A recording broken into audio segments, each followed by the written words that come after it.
Ops.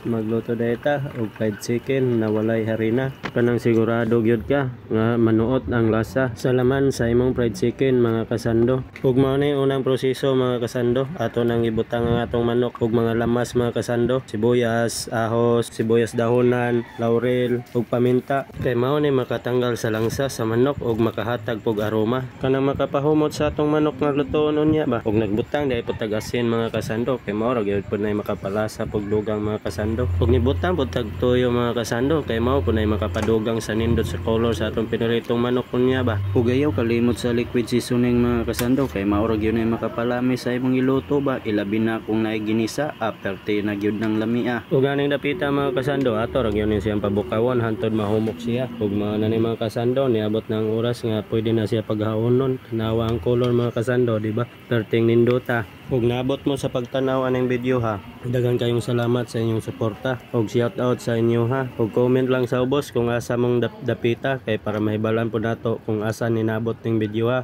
Ug daghang salamat sa inyong suporta. Ug aning dapita kay init naman natong mantika ato na ni siyang pagapiritohon mga kasando. Ug manggamping ta mga kasando kay magpisik-pisik yun ang mantika ani, magputok-putok ba. Pagkahuman ni maglunod aning mga manok mga kasando, imo ra ning pagabantayan nga dili mapagod o masunog ang panit mga kasando kay mao gyud na hinungdan nga mapait ning atong pinirito. Ug imo ra ning pagabalim-balihon mga kasando hantod maluto na or makuha na ang imong gusto nga color sa imong pinirito ba. Ug aning dapita mga kasando ato nang paghaonon kay golden brown na gyud siya mga kasando. Ug tanawa ra man ninyo nindot na kayo color mga kasando, makalaway na pud ba. Ug mao ra ni mga kasando, daghang kayong salamat sa inyong suporta ug sa pagtanaw aning video ha.